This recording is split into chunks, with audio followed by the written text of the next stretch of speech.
Hey, yeah, you know what time it is. Turf and Talk, straight from the DMV, baby. Jason and Tara J, let's get it. We from the city where the traffic don't sleep. DC lights glow, Maryland deep. Virginia riding heavy, keep that talk on lock. From the field to the mic, yeah, we Turf and Talk. Sports in the streets, that's the vibe we live. Community strong, got the game to give. Jason got the playbook, always on the chart. And Tanara J, she gon' spark that heart. DMV, we reppin' real, no fake. Turf and Talk, yeah, we raise that stake. From the U Street nights to the Beltway scenes, we talking dreams, hustle, and home team means. Turf and Talk, right from the block. Jason and Tanara J, we don't stop. Turf and Talk, yeah, we move that crowd. DMV, stand up, say it loud. Good afternoon, good morning, and good evening, wherever you're tuning into, YouTube, whatever you're looking at us at. This is another episode of Turf and Talk. I am your host, Jay Ford. And we want to thank you for once again tuning into another episode of Turf and Talk. We're going to talk a little bit of the turf, and then we're going to move into the little bit of talk. And let me tell y'all something. That talk is good this day. So if you really want to just sit down and tune in and get ready for something, get comfortable. I'm trying to tell you. We got pause buttons for a reason, y'all. You can pause. You can do whatever you need to do. Sit down, enjoy this conversation because we love to talk. Before we get into any of the turf or any of our talk, I really wanted the audience to really learn something about something that we all talk behind the scenes about. If in case you guys don't know, we really want to put emphasis on our health, especially our health for our African-American women. And we talked about a little bit of something that some might be going through. Some of you might be going through some of this stuff out there. So we want you to tune in to this special part that we have just for you, and I'll let Miss Tanara take over. Tanara? So, ladies, child, coming into the 40s is something that we all are, well, women my age are experiencing. So you got perimenopause, and then you go into menopause or whatever. So recently, I just had a metabolic panel requested by my doctor. And I was just having these weird symptoms. Like for a long time, this side of my face here just been doing this weird thing where when I blink, this side of my face move and my eye be twitching and it's just weird. And then it's like sore muscles and just tired and exhausted all the time. So anyway, I went to the doctor and they did a CT scan and MRI. Everything came back normal. As far as my brain is concerned. Okay. So it was just like, well, doc, what is going on? Clearly, I might be a little crazy, but like, I ain't like loopy crazy. Like, I ain't just making stuff up. So she ordered a metabolic panel, and come to find out, my vitamin D is severely low. I am extremely deficient in my vitamin D. So she prescribed a prescription to where I take it once a week, and it's 50,000 IU.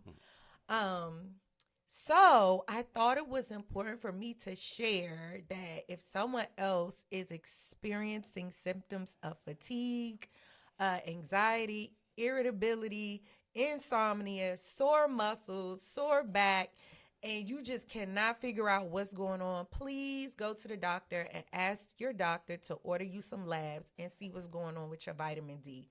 So when I got my lab results back, my scale, as far as my chart, the way it reads, it's on a scale from 0 to 100. Y'all, my D2 was a 4. Wow. So it was like, yeah, baby, we got to get you on some supplements quick. So the thing about vitamin D in Black women, the reason why we're historically deficient in this particular supplement is because we are melanated. So you would think that because we're melanated that we would be able to absorb the vitamin D from the sun, but that is contrary to what actually happens. It's because we're melanated, our bodies doesn't get to absorb as much vitamin D as it should, right, because Melanin is a natural it protects us from the UV. Nice. So a lot of times we don't get sufficient amounts from the foods that we eat. Some of the foods that are rich in vitamin D are salmon, tuna, and our dairy. But a lot of Black women are lactose intolerant, and especially if you are an individual who's come away from milk from cows because of the pus and all the other things that are in it. That's kind of gross. You switch over to almond milk. Right. So I just wanted to share that information that if you are experiencing symptoms of the things that I just listed off or whatever, go to the doctor. Yes. Please go to the doctor. Get your levels checked. Check your vitamin D and make sure that you are eating properly and taking care of yourself. Yes.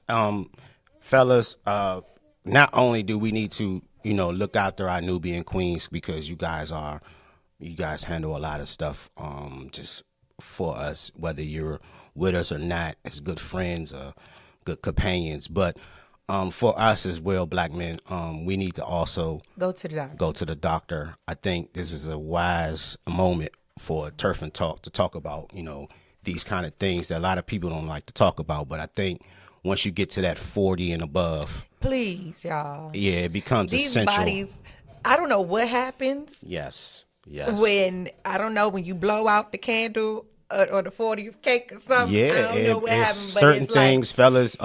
You guys don't like to talk about it, but you have to get. You have to get your rear end checked. It comes with the territory, and I think you need to do it if you can prevent anything. Because and I'm not even. No, look, I'm gonna be honest. We lost Chad with Bozeman because of this, cancer that we don't, as Black men, like to talk because they don't, the uncomfortability of.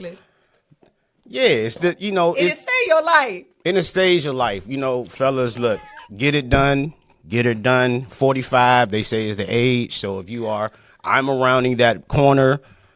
I might have to go get me a colonoscopy very soon. We'll see. Colonoscopy. Yep. So that's not bad. No. The colonoscopy not bad. No. I've never had a colonoscopy. You know what you should do though? What? Everybody should go get a colonic. There you go. Get you a colonic. I ain't never had one of those either, but I heard it's very beneficial. Yeah. It clear you out. It get that what is it called? Mucose plaque. Ooh, I don't know. That's that medical stuff. Yeah, that's that stuff. Someone out there is gonna be like, yeah, that's not how you say it. It's how you say it like this. So nobody want to say it like that. Mucose, whatever it is. Yeah, whatever it is. Y'all know what we trying to say. Colon plaque. Get your booty hole shut. I'm going down to get mine clean today. That's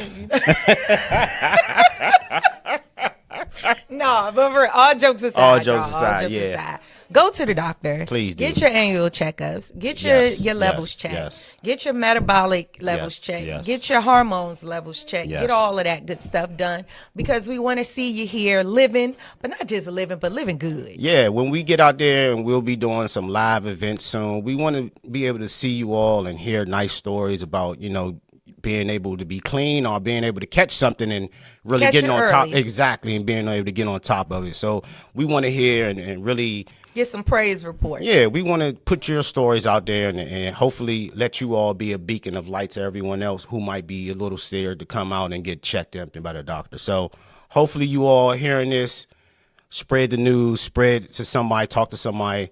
Let's get healthy into 2026. Let's do it. On forward.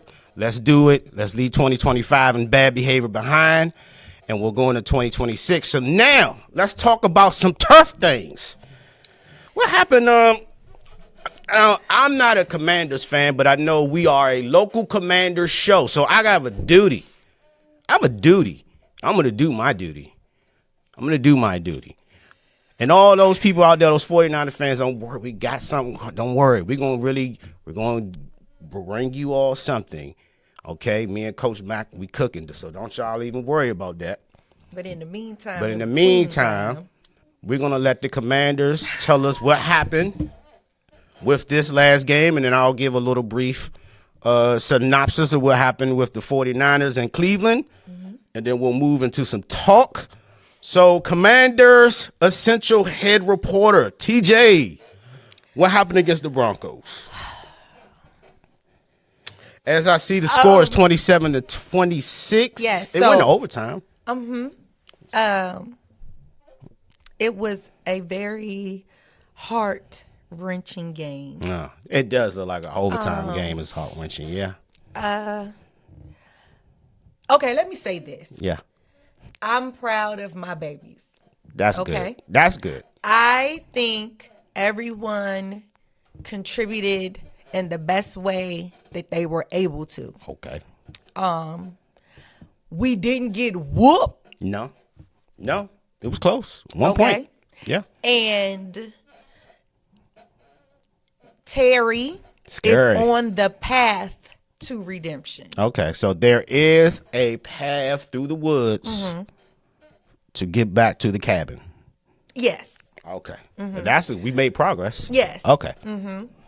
Is he still, in my eyes, in jeopardy to be traded? Yes. Okay. So he's still in the woods, but he ain't really. Right. Okay. Right. All right. So, Yeah. so I'm just watching him. You know, Okay. he do this. So I'm about like this. Like this, peeking in. this. Oh, Yeah, man. That's Oh, how I feel about him. Oh, my goodness. But I'm not back. Like, I love you, Terry. I like you, Terry. Okay. Thank you for that catch. Right. And Marcus, Oh, boy. my dear Marcus, Oh, man. all I could do was really just pray for you. Oh. Because I felt him Okay. at that moment Right. when he just went down on that knee Yeah. after that guy smacked the ball. Yeah. Yeah. But no, for real, I think it was good to see my team come together. It was good to see that we did not get whooped. Was there some petty mistakes? Yeah, it was. But do we always make petty mistakes? We do. Yeah. Was it typical Commanders fashion? Yes. Typical cardiac Commanders? Yes. Yeah. But did they give me a beacon of hope? They did. Okay. And I am excited to see what we do this upcoming game. Am I nervous? Yes. But I'm excited to see what we're able to do. Well, I text you and I asked you this question, and I'm going to tell it to all our audience. And so you Commander fans, you tell me how you feel, and, you know, I'll let Miss Tanara tell you guys. And the question was, right now there are two important games in the Commanders season. They're both against Philadelphia. If you guys win against Philadelphia twice, you will open the door. If Philadelphia does not win these next two games, you guys will essentially open the door for the Cowboys to have a playoff berth. If you win against Philly. If you lose against Philly these two games, you essentially close the door for the Cowboys season. As a Commander fan, How do I feel? Which way I wanted to go? there you go. She knows me. She knows me very well. Okay, so I want us to win because I want us to win. And I don't even think about Dallas or their destiny or their fate. I want my team to win. Right. So that's where my heart is, Okay. riding with them. And So these next two games, well, the two games in Philly, because I don't think they're the next two. The next one is Minnesota. I think after Minnesota, you guys will have Philly somewhere in that schedule, somewhere in that point of time in the schedule. You guys will have two games divisional against Philly, Yeah. and I think against the Giants. Those two games for Philly, if they don't, I know they have to beat the Chargers coming up. what do you think Philly's going to do? For the show, this is I'm telling y'all right now, if I was betting and it was for the show, because everybody thinks that sometimes the stuff is scripted. So let me give y'all, if I was writing the script. Okay. Okay, if I was writing the script, it come down to y'all two games. Okay. It come down to y'all two games. I would make Philly lose out. So let me check Philly's record schedule real quick, and then I'll say right now. So Philly has the Chargers and then the Raiders. Okay, and I'm writing the script. they lose those two. Okay. Okay, so then they have you guys on the 20th, and then they have you guys on January 4th. So that's the last game of the season, and not the lads, but it would be the 20th. So the 20th and the January 4th. Okay. I would make it come down to those two games. Somehow, some way, I would write a script that it came down to January 4th. And then what? Well, if you guys won, Cowboys would be in the playoffs. If you guys lose... So, okay, so I'm going to say this. I'm going to make a statement. That's cinema. You asked me for I gave you cinema. Okay. Produce the movie. Cowboys go to the playoffs. They still going to go home. I don't even want them there. So, I mean, like, that's why they're a non-factor. They're a non-factor to me. I want my Skins to win, period. Okay, so and I don't care what happens in the playoffs because you're not going. Thank you for caring about the other teams that's going to be going. Yeah, like. The 49ers going to be there. Speaking of the 49ers, I'm glad you guys are back to us. And our last game, and I'll make this short and simple. Got some notes here for you guys to march down onto. Okay. What did Juwan Jennings say to that Shelby Hankins? Shelby Hankins called Juwan Jennings a hoe. Said, I see why someone punched him in his nuts because somebody else got called a hoe this week. Yeah, I think are we talking about Juwan Jennings? Because Juwan Jennings I know he got called a hoe. No. And let's start with. Let me tell y'all something. Bring the camera to me, Wesley. Bring it. They're not hoes, okay? They're women of the night. Respect women of the night. This country was brought up on by the women of the night. All of you, bad mouthing these women of the night. Women of the night. As long as they're choosing a profession, they're not being, what is it called? Whatever that is, that's bad. Don't do that. You shouldn't be doing anything against your consent. But if it's your consent, you want to be a woman of the night, only by your consent. I have nothing but respect for the women of the night. So I don't use that as a derogatory term. You don't do that. A hoe is a garden tool. And it's a garden tool. So it should be a woman of the night and a garden tool. A woman. And let me tell you something. Wait. What? A woman? Wait a minute. Woman of the night. And a garden tool. That's two different things. That don't even make sense, Jason. They parallel them together. They call a hoe a woman of the night. Okay. Right? Now I done lost what we was even talking about. Because Juwan Jennings, the receiver from San Francisco 49ers, got called a hoe. What's his name got called a hoe? Who got called a hoe? Who else? Lane Kiffin. Oh, Lane Kiffin did get called a hoe. Hey, I saw Lane Kiffin try approach the dude and say something to him. Said, I was like, dude, not gonna lose. First of all, Lane had security. I'm like, Lane, come on. Yeah, he did. And let me tell you, I'm gonna veer off real quick. Let me veer off real quick. Okay, so let me tell you something. All LSU people, because I do think there is some women of the night in Lane. There's some. Okay. There's some women of the night in Lane. Let me just say that. And I'm going to tell LSU fans right now, because I know Coach Mack is going to see this. So I'm going to tell him right now, Coach Mack, I hope you listening. There are rules the West Coast came up with dealing with women of the night. Okay, let's hear these. Okay, this is back in the, we're going to get to this. This is amazing how we are tying a lot of these conversations. That's Come going on, okay. You lose them. So when you're dealing with women of the night, you can't you can't turn a woman of the night into a housewife. Listen, so I know. So I'm just saying. This is the West Coast. This was a West Coast saying when I was growing up that you cannot turn a woman of the night into a housewife. Okay, right. so with Lane Kiffin, I don't believe LSU is the last stop. I believe there's one more stop he has. Because there's only one stop that has his heart that can turn him from a woman of the night to a housewife. To a housewife. What's that? The NFL? Alabama. Roll Tide. Nick Saban. He wants to be like his daddy. Yes, I get that, but I don't. Nah, I can't ride with you on that one.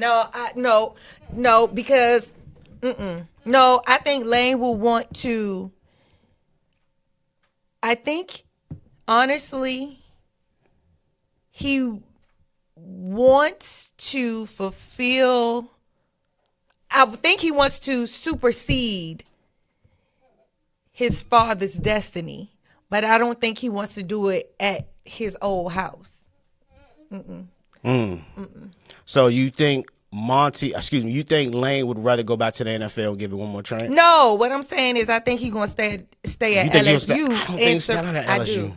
I do. We're going to come visit this in, 5 years? 5 years. I don't see him. If Alabama, just hear me out, there's a way Alabama has with these kind of men who like women of the night coaches. Y'all didn't see that one coming. Women of the night coaches, because Nick Saban has a lot of that in him too. Nick Saban has a lot. Y'all acting like, look, Alabama, let's cut it out. He was in LSU. He went to Miami. He told everyone at the Dolphins, I'm not going to Alabama. I'm not going. He would have told you and I right now in our face, he's not going to Alabama. And yesterday, literally the day before, he signed a contract to be in Tuscaloosa. So please, dodge me with that. Okay. Him and his daddy have a lot of women in the night tendencies. Okay. That's all I'm saying. I still don't see him. If Nick did it, which is daddy. Furthermore, I don't. There's too many variables that LSU has over Bama that it wouldn't make sense. It wouldn't make sense. It wouldn't. It would. LSU is the bigger brand. Are they though? As far as yes. I think they are a brand. They are a brand. Okay, so let's name the caliber of athletes LSU has put out in comparison to Bama. So you want to do a comparison off? Come on. Let's do a comparison off. No, Since we just going off of the brand, because the brand means a big brand means you can pull out the top of your head household names. You got Justin Jefferson from LSU, right? Okay. You got Jamar Chase. You got Julio Jones from Alabama. Who you got? Jaden. Devontae Smith. You got you want to go to basketball? Wait, how you gonna go to back? Because we talking about the brand. The brand in total. Okay, so Alabama just got really competitive when it came to basketball. I believe if y'all are Wesley, I want it on a poll. On a poll, Wesley, who's the bigger brand? LSU or Alabama? Roll Tide, roll. I'm going with LSU. I'm gonna go with Tigers. I'm gonna go roll Tide. Roll LSU. Tide. It's LSU. Y'all LSU is the bigger brand, hands down. Off a side note, do you see the I stand on it. The skits with Drewski and the white man with the Alabama Drewski with the you haven't seen the Drewski get on my nerves sometimes. I do too, but when he does like the down south Alabama guy and he's like with another like white guy who's like really like southern accented and they just do the most Alabama Tuscaloosa accent. I don't know. You know what? Get him, Alabama. Oh, you know what came to mind when you mentioned Drewski and then the dude that you talking about? You remember them? What's some TikToks where they go around harassing people, and that Caucasian man be calling people boy? Who was calling people boy? There was a Caucasian man going around calling people boy. walking up on black men calling them boy. Yeah. Listen, my Caucasian brothers. If you're gonna be a part of the turf, Yeah, don't do that. Don't And do that. talk gang, okay, my Caucasian brethren. There are wise words for everyone, including you, which is do not go up to anyone of color, reference them as boy. I don't recommend it for your health and anyone's health that's around you. I really don't. It's not a really good look for anyone. I'm just going to tell you right now. Some of them effed around and found out. Some of the yeah, but that's what came to mind when you said that, and then All right, so I'm glad you all. I got everyone's attention. Everyone out here. It's time for a little bit of talk. Now, if you haven't heard, we're going to pin a couple of things. And we're going to play a little bit of musical chairs.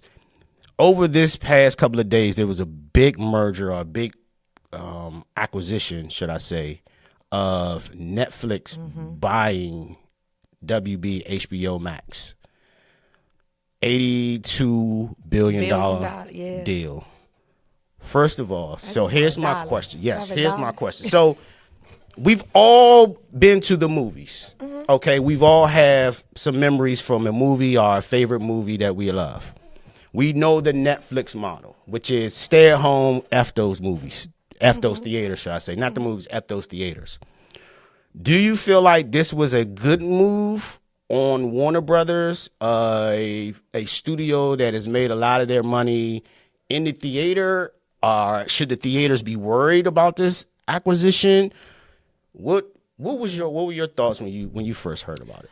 No, I don't think the theaters should be worried. There are a class of people who are moviegoers. Yeah. If it's something that interests them, they want to go to the movies. They want that theater experience. Right. You can't get that at home. Right. So I think that part I wouldn't be so much concerned of. What I do think is a great thing is the fact that I think the cost of movie production will be streamlined a bit. Yeah. And I do think it will give aspiring actors and actresses a larger platform to find work. Yeah. I think it was interesting because I see HBO as a good medium of TV. They do TV well. Like The Sopranos was really done well. Succession was done well. True Detective was done well. There are a lot of TV shows that I get in. The Wire, done well. There are a lot of series I think they do well that I think they could bring to Netflix to be an asset.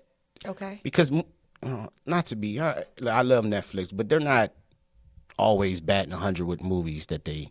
Not with movies, but I do stand by their documentaries. We're going to talk about that. And Pinnet. And their series. Yes. Yeah. And I think something like that, especially with HBO, who have a lineage or at least a strong history of, look, we got the Game of Thrones franchise. We had the Wire franchise. We had the Succession franchise. And you can see that Welcome to Derry is also becoming a hit. So it's almost like you're merging these two creatives that should be able to come up with something. I think I would worry about a little bit of the theatrical plans of what they want to do with that.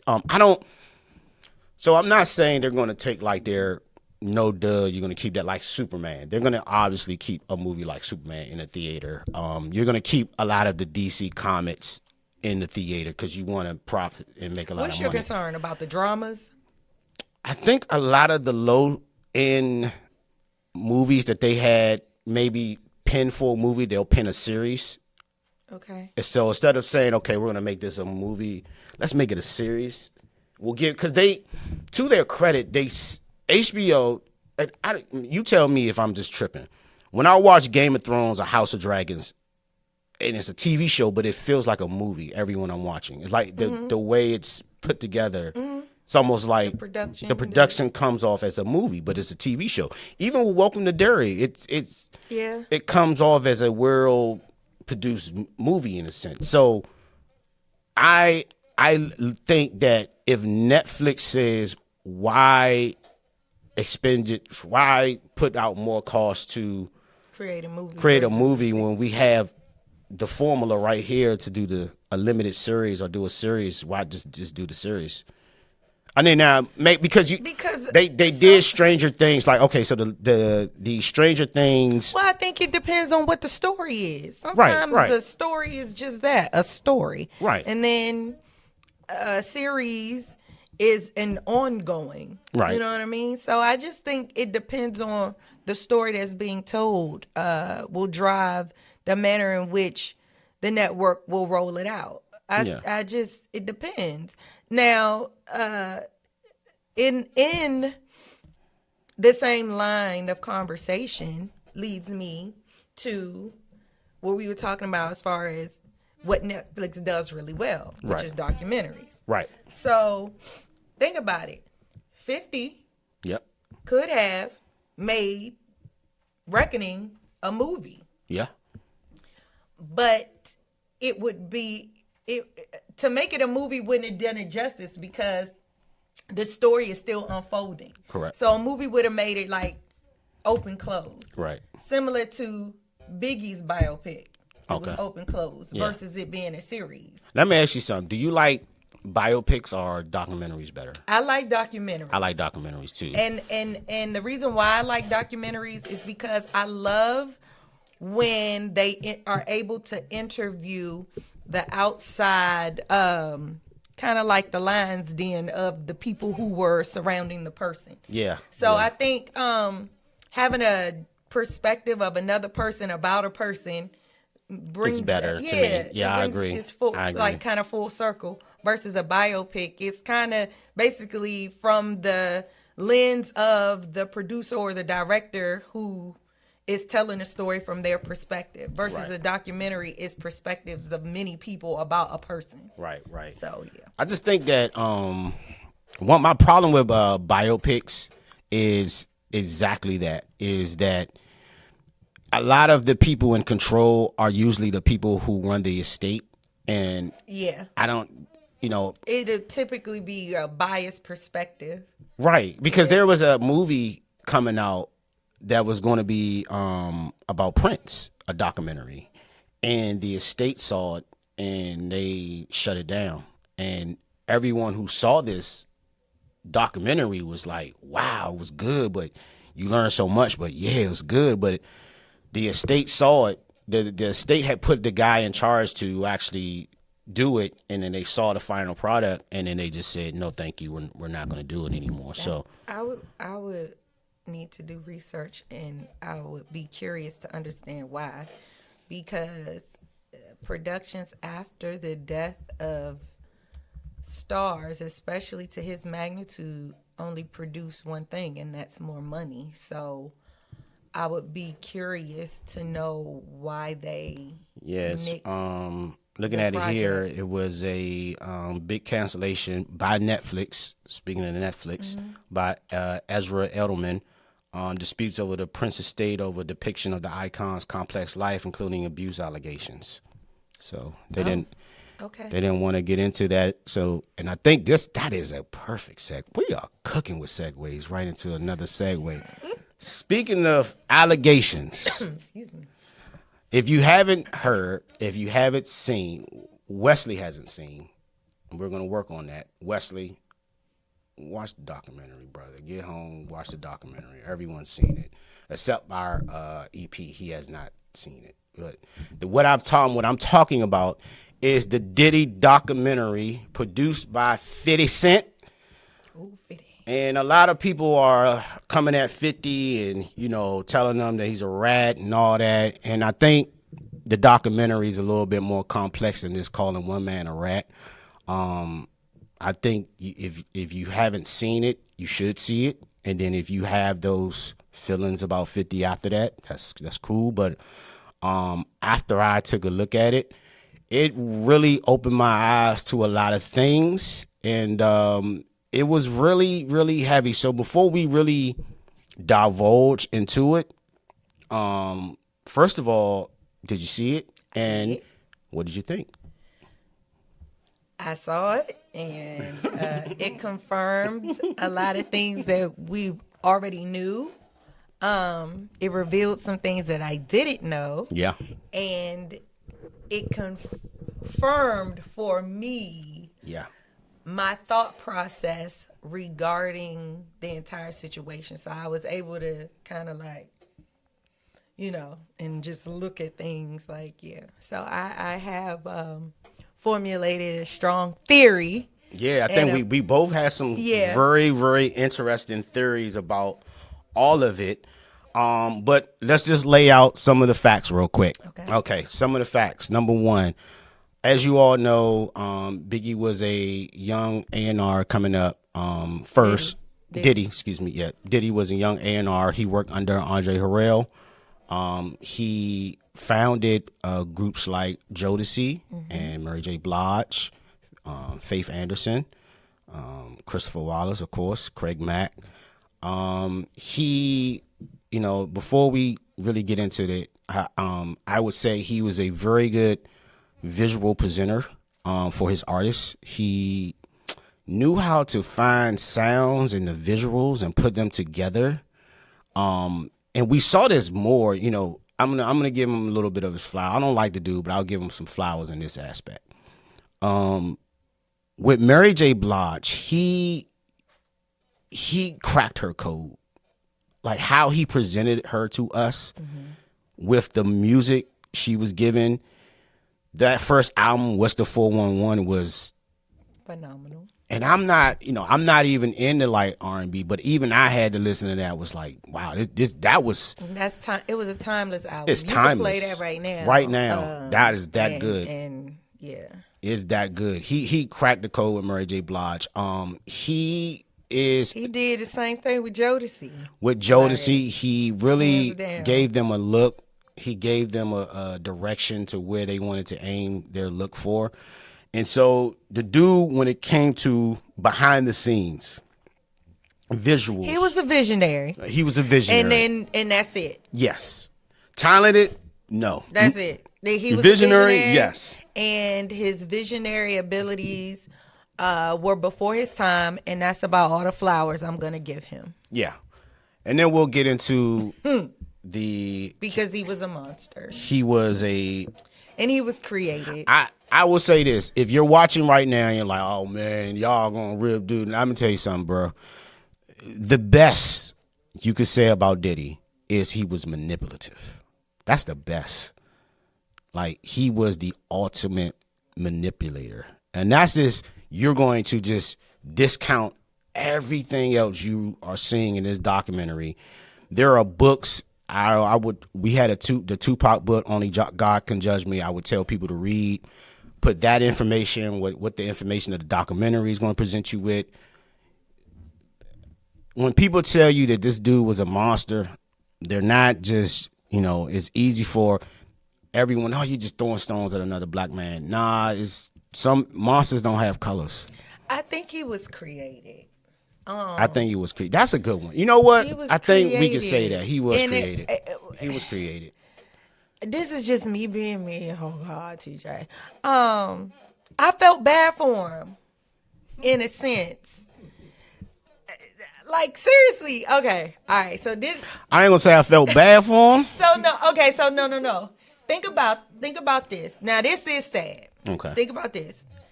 You have a young, impressionable African-American young man growing up, right? Right.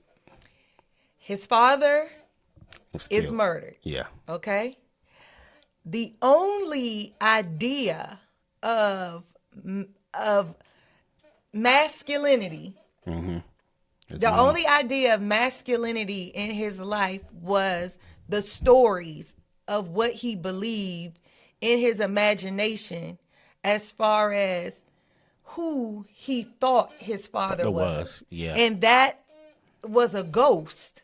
Yeah. So in his mind, at this age, he's living up to something that's invisible to him. Yeah. And he's formulating in his mind the idea of what being a man is. And the sad part about it was that and I don't know this lady. Yeah. Okay. Janice. But all I can think about, because I'm a mom. Yeah. And I have 2 boys. Okay. And to put the responsibility of manhood or the idea of what you think manhood is on a child and the stuff that she instilled in him amounted to what you see today. Yeah. So if you guys don't know, she's talking about her mom when he was younger, would dress him as the local hustlers. Yeah, or like the what his whatever- father was, yeah, a with pimp, the furs, whatever- chinchillas, he outside whatever cutting the grass. Exactly. and- If the drug diggers Yeah. had it on, then Yes. you would see little Sean with the same And clothes on. so because of that, because she was raising him that way, he grew up with a complex. Yeah. And so she had him in private school, and I can speak to this part from experience, because Okay. I too, at one point, my parents were switching me back and forth from private school to public school, private school to public school. Right. Unbeknownst to them, private school kids are worse than public school Right. kids. I've heard. But you have faculty who are teaching you a different way, and because they're teaching you a different way, naturally you rebel against what's being taught. So you come from private school being taught to turn the other cheek, and we don't curse, and cross your legs, and be a lady, and da-da-da-da-da, and this, that, and forth. And then you go to public school, and these little girls over here doing the funky Y2C, Yeah. and twerking and popping and all of this. We was working the wall. Yeah, pretty much. And so, Don't like ask. myself, I didn't fit in with the ghetto girls. I didn't fit in with the proper girls. I didn't. So I'm lost, kind of like, damn, Yeah. where do I fit in at? So I can see where Diddy was in that regard. Like, dang, my mama want me to be a hustler. Right. My daddy died. He was and now I go to private school, but I still live in the hood. And Right. I gotta so the poor thing, you're confused. Yeah. So out of the confusion, the only thing he could hold on was the figment of imagination, and his false sense of identity and toxic masculinity is what he was a product of his environment. Right. And as he navigated socially, he started to adopt methods of manipulation. And as he got rewarded for things that he would do to get what he wanted, like anything, oh, this is working. Yeah. Oh, well, shoot. Well, let me try this. Oh, damn, that worked too. And then gradually you just get this snowball effect. Yeah.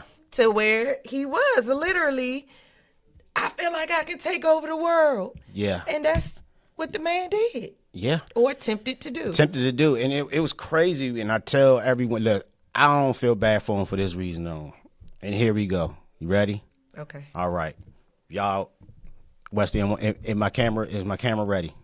It's time for the Marvel Quantum Theory.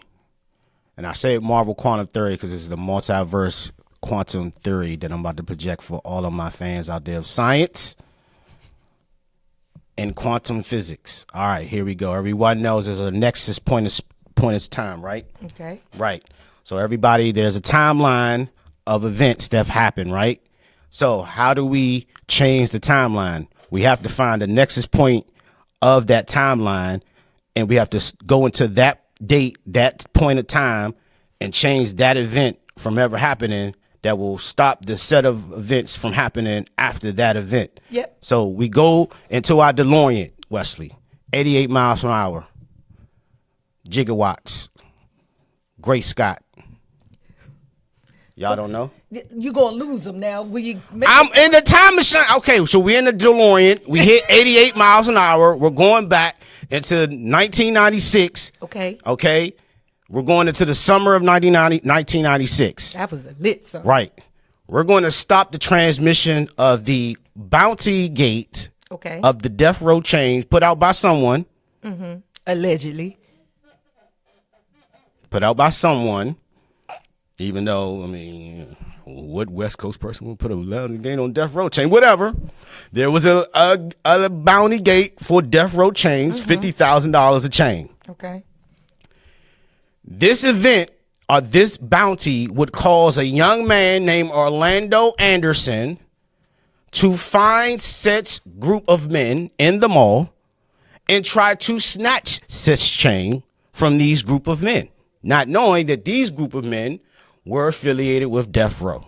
Do you get what I'm saying here? So we're going to stop the bounty, which would in turn stop Orlando from trying to snatch the chain in the mall, which would in turn stop Orlando from getting stomped out into the ground in Vegas by you know who, my man Pac and Suge, that would in turn prevent Biggie when he comes to the West Coast to promote his album to getting killed, and both of our rappers are still here today. So that event, that bounty set up a chain of events that would cost Tupac and Biggie their lives. So that's why I blame Sean Combs. He did try to. I mean, there is information in this documentary that he put out $1 million about it. Like, I think, and you tell me what you think. The Crips seem to have heard someone that looks allegedly like Sean Puffy Combs say out of his mouth, I'm willing to give $1 million to get rid of these two. They didn't seem to take him seriously until the incident with Orlando. Am I crazy from thinking into that? It was almost like they're not taking him seriously. We're not taking you seriously. Oh, they just beat up Orlando. Okay, now we'll take you seriously. We'll take you up on that. The dude Flip was the guy that connects the gun, because Flip drove to Vegas in a Mercedes with what they said is allegedly had a Mercedes Benz with the compartment like the James Bond compartment with the gun inside of it. That's how they got the gun. Okay. Now we haven't to give that dude his little bit of doorway. No one has found the $1 million check. So we don't officially know if Keefe D, who has went on to any and every internet person he could find on the internet to tell and self-snitch on himself, Zip passed away of cancer. Orlando Anderson was gunned down, I think in like 99. And everybody else in the car either died from violence or just died of some kind of illness or something. So the only two people alive right now, Keefe D, who's awaiting his trial in Vegas for the Tupac murder, and Sean Puffy Combs. Okay, so all right, so then let me ask you this. Yeah. What in Diddy's mind caused his feelings of discord with Biggie and Pop? I'm going to lead her down a dark path, and I want you all to go down this path with me. What we call this in sports is a alley-oop. So to answer your question, I believe that there was some jealousy there. Okay, but for who? I feel like Puffy was jealous of the admiration and respect that Tupac and Biggie gave each other compared to dealing with him. So why would Diddy feel that way? Why? By the tapes that I've now learned about, he might have had a crush on maybe Pac or Biggie or both. Okay. All right. I'm just going by the tapes. Y'all listen. All right, so look, I'm going to put my theory out there. Put it out there. So y'all sit down for this one. Sit down. My theory is this. Go ahead. Cook. Let her So we've all heard some questionable lyrics in Biggie's songs, right? And we know that Diddy enjoys pleasures from boy toys, okay? Yeah. So I think that Diddy caught Big in a vulnerable position. And I think some things happened between the two. I think Diddy had a matter of the heart regarding Big. Okay. I think Big was fighting that thing. Okay.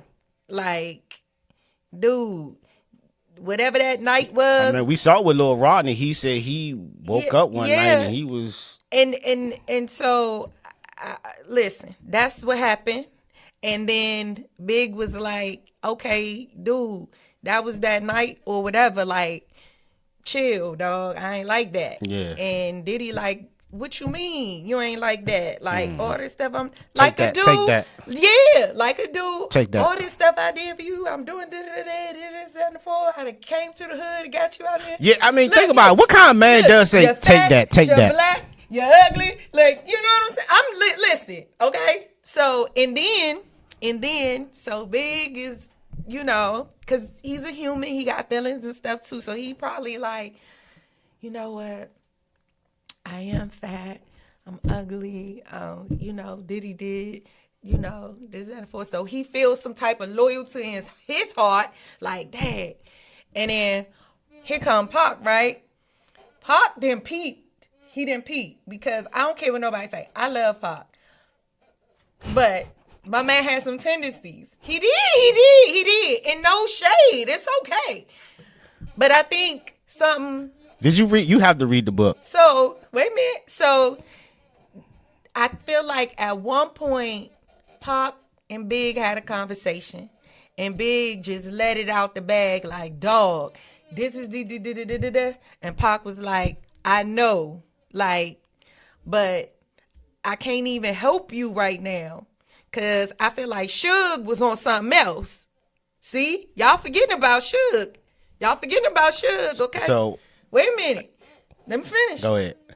So, Pac and Big had their conversations and Big like, no, Pac like, dog, I feel you. I understand. Like, they confided in each other. And he was like, I know what's going on, this and the fourth. Just hold on. I can't do nothing for you yet. Right. While he telling him, hold on, I can't do nothing for you yet, Diddy didn't peep the scene. So now we got like a trifecta going on. Right. So Diddy like, oh, for real? Oh, where? Oh, you confiding in this dude? You having pillow talk? Like with him? Okay, now I'm in my feelings for real. I'm going to fix both of y'all. That's what happened. Y'all hear that? This is what we call conspiracy theory 2. So we got the Marvel quantum physics, and then we got the conspiracy theories. Put that on, poll it, Wesley. But like, think EP about it. Men, Diddy wants money, power, and he wants any and everything, including people that he wants. Yeah. It has to go his way. Yeah. It has to. And typically the only thing, even regular men, not a psychopath or as power hungry as he is or was or whatever, it's only a couple of things that make people snap. Yeah. Being hungry, being broke, and matters of the heart. Yeah. He had money. They wasn't broke. I want y'all to peep something real quick. There's a picture out there. If y'all out there, if you got your phone or your internets, whatever you're around, I want you to Google Kim Porter takes picture with Tupac shirt. I think Tupac was the he really like, he made Puffy, to me, he made Puffy feel so insecure. Yes. Like, insecure. But why? Right. I'm just gonna say, For real. Why? If you are Diddy, think about it. If you're Diddy, and this is going in line exactly where your mindset is regarding him. But in his mind, he's still inferior. Right. Diddy, in his mind, is still fighting for him to, like, Diddy don't even believe he Diddy. Right. He thinks he's a Diddy. He thinks he's a Diddy. Yeah. So the man is sick. Yeah, I'm gonna ask you something. one thing I did notice throughout this documentary is, whether it was some women or whether it was men, they kept saying, protect the culture. I was trying to protect the culture, look out for the culture. And I was thinking to myself, if this is the culture, then what does it say about the culture? I don't. That's a loaded word. It is. Because when you say culture, if you had to explain it in terms of what we're trying to attach it to, what is our culture? So I'm going to try to explain it in the best ways of 90s rap. And I'm saying 90s rap for a reason. The best way I can explain culture within 90s rap is Wait. Hold on. Uh-huh. The way you can't pinpoint it to 90s rap because the way that you're saying it is it's encompassing what Well, see, I think it evolves. I think it always evolves. What we stand for. Right. So I don't think, and you can stop me if I'm wrong. Okay. I think culture always evolves. I think culture from the 90s is always going to be different than the 2000s, will always be different than the 10s. Okay. So that's why I said, because I think it's important to always remember that when you go back in the time, you see more ugly than you see good. Okay. Because there are certain evolutions that didn't happen. So, for example, and I always laugh. Well, I don't laugh. I get a interesting feeling when you ever heard a white person say, I want to go back to time. Yeah, of course you do, MF. If you go back to the 60s, you good. Mm-hmm. I go back to the 60s, it's going to be a total culture shock for me. So what do you think people are saying when they say protect it? Protect what? 90s rap culture. That's what I'm going to go back to that. Okay. All right. I think what they were trying to protect is a upcoming young African-American black man. And reason I didn't want to put a name on it, because I think you see it when you have people dealing with Pac, people dealing with Puffy, people dealing with Big, people dealing with ODB. So I think people are using the wrong word. I think the folks who were saying protect the culture should have said, I was trying to protect the idea. That would have been better. Mm-hmm. Protect the idea. Because the idea. Or the vision or something. Yes. Yes. The idea and the vision, he did embody that from a high level standpoint. Correct. If you were just to look at what he was, a black man who was successful in the genre of music and AR and business or whatever. And if you wanted to write his story poetically to be inspiring, you could do that. Right. But we know the truth. Yeah. So I think it was, and I want to call some people's bluff, because I think that's a cop-out statement to sit there and say, oh, I turned a blind eye to what I blatantly saw. Yeah. That was egregious. Exactly. This woman being beat, this woman being raped, this man being raped, this, right. Can you say that word? Raped. S.A.'d. Sexually assaulted. Yes, S.A.'d. S.A.'d. And I'm going to turn a blind eye because he's rich and he's black. Yeah. Again, protect what? The culture. Right. There's nothing cultural about anything that this documentary has unveiled. Right. It's anything that I saw depicted that I would be proud of to label as a part of my culture. Yeah. So I think that's a lame statement to make as an excuse not to blow the whistle on something as ugly as what we've witnessed in this documentary. I think another thing I learned about people in the word culture is they have to understand that culture isn't just Death Row or Bad Boy.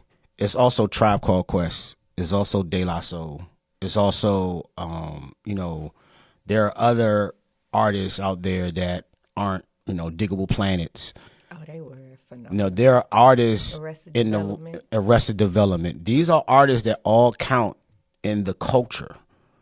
But when we say culture, we only think of, a certain kind of genre, drill music, Death Row, Bad Boy, East versus West. That's not that's just a. It's like if you were growing a tree, that'd be just like a couple of branches of the tree and saying this is the whole tree. Like, nah, that's part of the tree. That's not the entire tree. And I think, unfortunately, seeing the documentary made me realize that, it wasn't culture that they were protecting. They were protecting a man who was just manipulative. I think people weren't protecting, like I said, I just think that was a lame statement, but people were protecting their own personal interests. Yeah. Because he was feeding a lot of folks. And Yeah, it was he like, was. I'm not going to bite the hand and feed me. Yeah. Pretty much. And that's it and that's all. It wasn't nothing else to it. There's nothing else to that other than protecting what I'm gaining from the situation.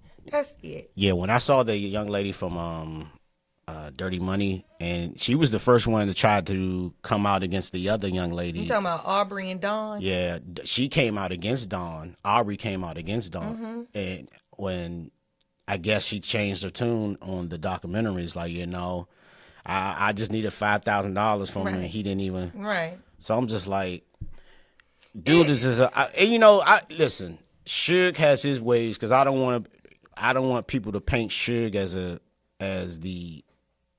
I've always told my friends this. This is my true feelings. I play around with the Marvel stuff, but this is my true feelings. I truly blame the producers for why Tupac and Biggie aren't here. Like, I blame Suge. Suge played a part in it, and I blame Puffy. He played his part in it. The artists, unfortunately, were misguided and were dealing with people who were being negligent. I mean, if I was trying to be nice to Puffy, the nicest thing I could say is that you were being negligent with your artists when you brought them to L.A. for an album release party 6 months after this other iconic rapper died, right? Negligent. He was calculated. It would have to be, because no one would do it. Listen. Yeah, I agree with you. If there is a situation, think about all of Diddy's situations. The man did negligence and Diddy cannot go in the same sentence. The man is never negligent about anything. Yeah. Diddy is always intentional. He is calculated. He's very much in control of everything. That's part of the problem. Yeah, the Stampede and Heavy D and all that stuff. So everything was set forward in the way that he wanted the situations to play out. Best believe he was in control of every There's no such thing as happenstance with Diddy. Everything, no. So I don't, he no passes. No. Gets no passes. No, absolutely not. Okay. That man know exactly who he is. He know what he is. Okay. It's a shame that he, what does scripture say? Oh, Jesus. You can look it up. You got your iPad, right? See, this is the modern day. I be trying to tell Miss TJ, I can filibuster for her and let her do her thing. This is the thing about modern tech. I don't know why. I'm going to catch her up. You know what she said one time to me? She's like, we need a theme song. And I was thinking to myself, who has a theme song these days? like the Golden Girls was like awesome. And don't get me wrong, dog. The girl, if you don't know, all you kids that are coming past this YouTube right now, in the 80s, theme songs could get you past the worst day of your life. Go listen to Cheers. I dare you. You tell me Cheers don't hit you right in the heart. Tell me you listen to Go. Thank you for being a friend. Travel around the road and back again. Your heart is pure. You're a friend and a confidant. You tell me those words don't mean nothing. You tell me. Jason crashing out.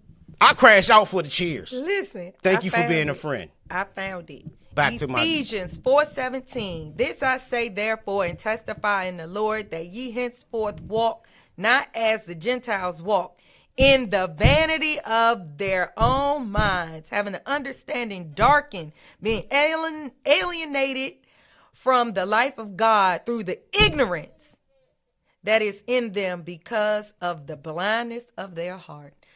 He just had church. Hallelujah. Okay? There you go. Now, Mm-hmm. you tell me. Okay. Mm-hmm. All right. So then, yeah. All right. So we're gonna go to another topic real quick. We're gonna talk about OBJ talking about $100 million. Down the drain. He blew it.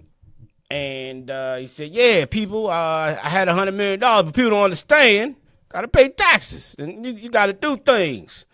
And I'm sitting here, I'm like, they don't make financial literacy courses for people that make $100 million no more? Mm-mm. I thought, I mean, if anyone wants to give me $100 million out there, I will show you, I promise you, I will find financial literacy, anything. Classes. So you gotta think about it. I mean, it is possible to blow that amount of money. Yeah, if you're trying. If you aren't careful, if you have leeches, if you are not financially literate. Yeah, he just was probably spending frivolously and things that you didn't need. Change. Probably people pleasing. With people you probably didn't need to be around. I mean, look at Hammer. Man, I'm gonna tell you something about Hammer. Don't come for Hammer. Don't come for Hammer. That's my dude. But I'm saying he was irresponsible financially. I'm gonna tell y'all about the Oakland. I'm gonna tell y'all about the Oakland King, the Bay Area King. Y'all know about the Bay Area King? Excuse me. Y'all know about Oakland the King? Jesus. This is Oakland Bay City, the Bay City King. Mm-hmm. Okay, you have E40. Mm-hmm. Okay, that's like. Yeah. Right. And then you got MC Hammer. Yeah, and he was broke because he didn't know how to take care of his money. Okay. Took care of everybody in the hood. He wanted to pay for his entourage to go everywhere with everybody him. In the hood. Everybody. Everybody. Order yourself something. We all eat. Look, you too, Wesley. You get something too. We all eating today. Listen, let me tell you something about this table. Oh, I'm broke. This table that we're creating. Best believe. Honey, the plates are limited. All right, broke, so I won't go broke. TJ got money. TJ got money. I'm broke. TJ is the only child. I don't have no brothers and sisters, so don't right listen. Now, if you see me in the street talking about, you see me on like I am one of those stars that are broke. You know, I like Robin Hers. Like if y'all don't know Robin Hers, I feel like I'm giving my age away. That's all right. Is it? It's all right. God, Wesley, you know who Robin Hers is? That's Bebe's kids. Oh, God. My EP don't know. Okay, Robin Hers, if y'all don't know, was a favorite comedian, and he did the Bebe Kids. So Robin Hers had a thing on a tape. I used to play this tape every day going to Friendly. I'm going to tell y'all something. See, this is... Y'all got me rambling. Y'all got me rambling now. Oh, Lord. You never had a comedy tape you used to play all the time? A comedy tape. You never had I had a comedy tape, Robin Hers. Wait. I had one, but no, it was I think it was a CD. It wasn't a tape. It was Adam Sandler's. That's a comedy tape. In Lunch Lady Land. You ever heard that one? No, I haven't heard of Lunch Lady Land. Wait, you gotta hear. See? Hoagies and Grinders. See, that's a comedy tape. I had Robin Hers comedy tape. So Robin Hers had a skit on there, and the skit was about him getting this new car. All right, he gets by the new Cadillac, right? Mm-hmm. Now, if you've been in DC, or you've been in whatever neck of the hood is your woods, whatever you listen to, I don't know, might be PG County if you local, could be Montgomery, wherever you are. So Robin Hers is in his new car, right? And he said you pull up to the gas station, his new Cadillac. And there's a man without housing, or an unhoused person there at the gas station. And the unhoused person knocks on Robin Hers' window. Robin Hers rolls down the window. He's like, hey, you got any spare change? And Robin Williams look at the car.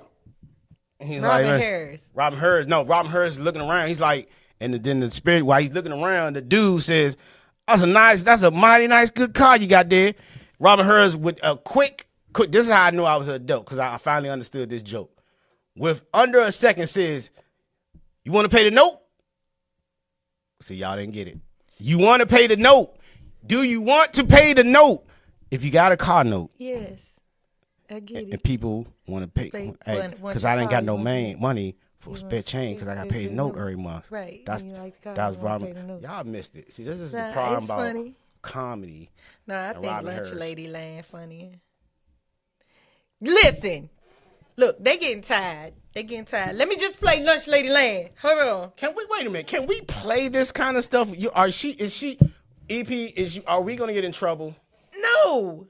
Listen, let me just put y'all on real quick. Look, it's so funny. You want to get us in trouble? We gonna get in trouble? Yes. Oh. That's what we call copyright infringement, ladies. Okay, so 101. So go on YouTube, y'all. There you go. And type in That's how you do Adam Sandler Lunch Lady Land on SNL. Yeah, and she gave them free advertisement.